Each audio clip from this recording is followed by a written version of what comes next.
Hi, we're playing a match on UB Tempo Doomsday versus Bant Nadu control.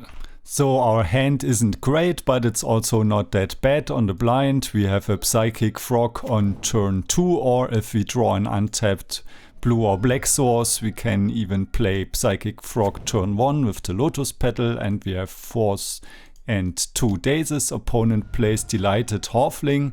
We force it because if this gets through, it makes our force and the 2 dazes useless anyways. So we pitch forced and we cast force, pitching the daze. We go to our turn and we draw an untapped land, so we can now draw the frog. So we are down on resources. This is often what happens with Tempo Doomsday, that it's like a stompy deck with Chromoxen, but here it's Lotus Petals and forces and so on. We trade resources for tempo, but not like a real tempo deck in a 1-for-1 or maybe sometimes 2-for-1 tempo with force, but we really aggressively trade cards in hand for early game speed and try to finish the game quickly, or just snowball Tamio and Frog, and then it's really difficult to find the correct time where we switch over to Doomsday, or in some matchups you never switch over, but against Nadu, they have Swords to Plowshares and they have Nadu plus the Nomads in core, so they're really strong in the late game, so we have to finish this game quickly. Okay, let's draw a card with the frog, so we have all the options. Let's see, we draw a Brainstorm, and now we have an interesting decision because we have the Tamio which we can play, or we could play it Brainstorm hoping to find a force, but I think because if the opponent now plays Nadu, it's a bit dangerous, but they don't have the Nomads to go along, so maybe Nomads isn't that game over yet. But if we play Tamio now, we can flip it with Street Wave, which I decide to do. It's not normally that great. Normally I like cracking clues for a few turns, but in this matchup you don't have the time, and we also have the frog, so we are not starved on cards, we're more starved on mana. So I think it's better here to get Tamio going and continue our tempo game, and our plan now is to use Tamio just as recursion, like the Snapcaster Mage, to get Force of Will back. Opponent plays a Ponder. Okay, yes, they can Ponder, and they play Nomads and core. Problem is now if we down tick Tamio, then the Nomads, and we want to attack with Frog, then Tamio dies. So it's many important decisions in this turn here. We could leave the Psychic Frog just to block, and we can also uptick or downtick Tamio, and we can do both combinations. So problem is, if I think we always have to attack with the Frog, that is most of the time correct.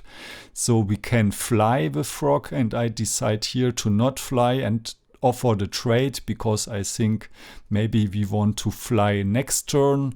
Could be something like a Grizzly Bill or another Delighted Halfling that we want to fly over later. But I'm not sure what's the correct decision, but I decide here to fire off the Brainstorm first to get more information, right? If we see a Doomsday, no, we attack. Okay, we decide, yeah, we have the edge, we want to attack anyways, and then our Brainstorm gets better in case we draw a fetch land, but we don't draw a fetch land, but still we can Brainstorm now. Oh, I play the Undercity Sewers, okay, yeah, and improve the Brainstorm in that way. That's also possible, but the problem is if we do it like this, we cannot like Doomsday. If we draw Doomsday Dark Ritual fetch land, or just Doomsday Dark Ritual, we could Doomsday this turn, but it's not that likely, so I rather improve the quality of my Brainstorm here and try to plan for the next turn. Okay, but yeah, I'm interested. Write me please what you would have done differently. I think this specific turn 3 here has many different options. So we can do a Doomsday next turn. So I think this is a great switch point. This is the point where we go away from our tempo plan and go over to our combo plan. And so I think it's best here to sacrifice the Tamio and get the force. And next turn we can prepare with Doomsday. So I decide to do that. And yeah, I put back, I think, the Ponder. And we have now a Cycler, which is always good post Doomsday. And we also have Force plus blue card, so we can counter the Bristly Bill. But I decide that it doesn't matter. We probably have enough time with the Doomsday, so I don't counter it. I mean, it can target, but that's the same as Nomads, right? So it just makes the creature big, and so if they play another fetch land, it's with this fetch 3 triggers, and then they have 5.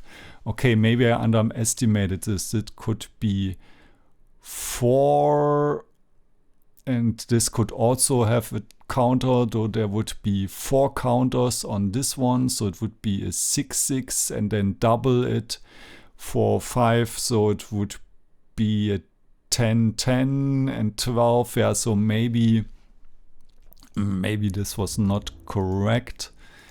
I'm not sure. This is more dangerous than I thought at this point. So if we Doomsday here,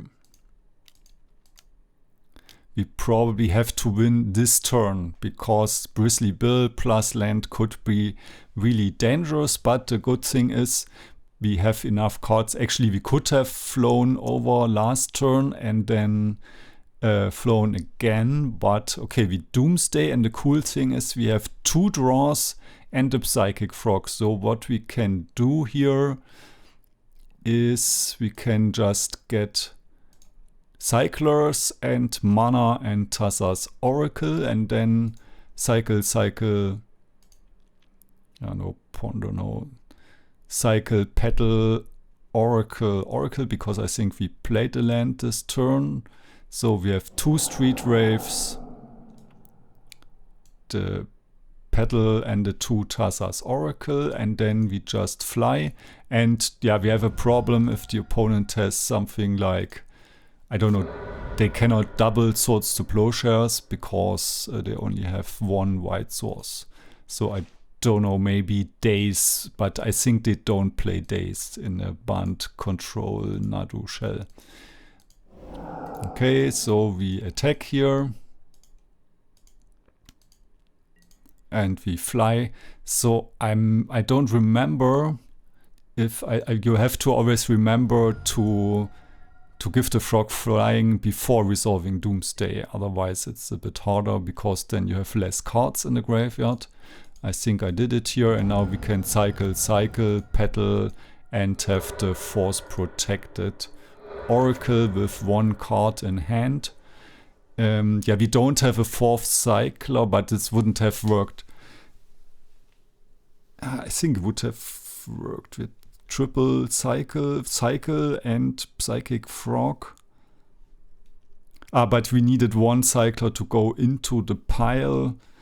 Now we have I think the second Oracle doesn't really make sense. Maybe could be slightly better, but if they have the swords, we can force it anyways. I think it could be improved, but it was enough here to win the game, and let's go to the next one. So if we look at our sideboard, we don't really want to board into the creature plan, because they have Swords to Plowshares and because they have the Nadu combo with Bristly Bill and with Nomads in core, so they have a stronger creature defense strategy. And I mean, if we turn 1 Barrow-Goyf Dark Ritual, maybe we can do something, but it's hard to do because they aren't grinders so hard. So I think it's better to just get in the Fatal Push and the Swordseas, and we get rid of all the Tamios, because while they are good against blue decks, like blue control decks, and to like draw cards, so we have enough resources to get rid of their consigned to memory. But problem is we want to finish the game fast and they want the game to go long, so we don't have the time. So Frog is okay because it draws cards which doesn't cost mana, but cracking the clues not enough.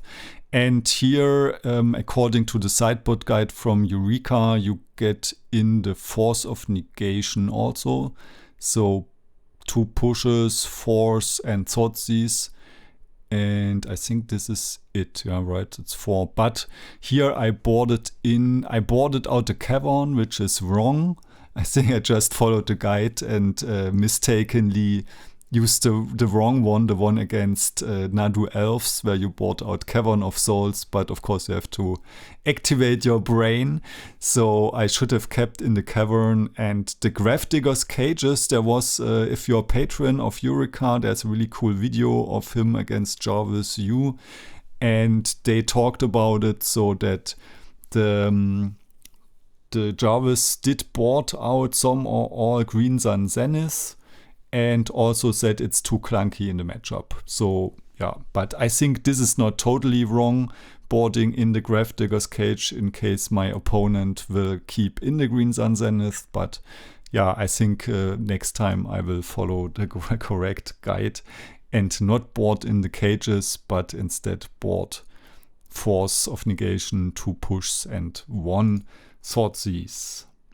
So our hand isn't great. We have a basic island and a bunch of black spells that we cannot cast, but we have Force and we have a Brainstorm, so I decide to keep it. Opponent starts with Tropical Island and Carpet of Flowers, and because I cannot cast the Frog anyways, and because I don't want to accelerate the opponent's deck into the unbeatable late game, here I decide to force it, because even 1 mana I think is worth it in this spot, because I cannot cast the Frog anyways. I play the Gravedigger's Cage, hoping to strand a bunch of Green Sun Zeniths in the opponent's hands.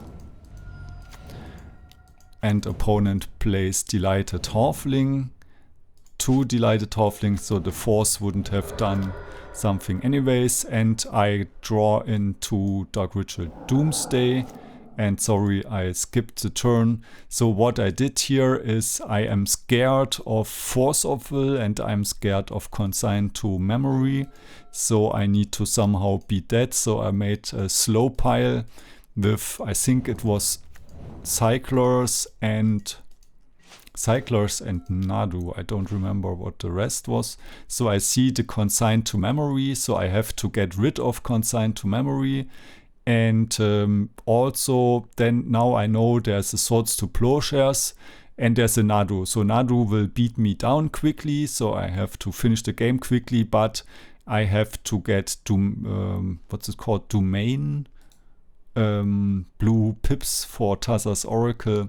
And so I have to make a perfect pile or play out the Frog. This is also possible, just to get that. Okay, there's now the Nadu, which can beat us down really quickly. So we go down to 5. So next turn we are dead. However, the opponent now cannot play Swords to Plowshares. That's the downside of this play.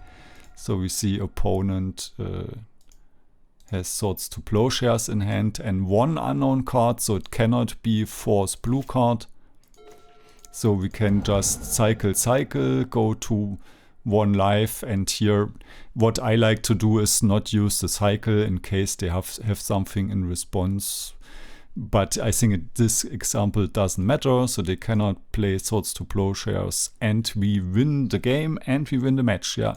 Yeah, please give me comments if you would have done some of the lines anyways. The games are short, but I think there are many different ways. You can sideboard, you can play the game, and yeah.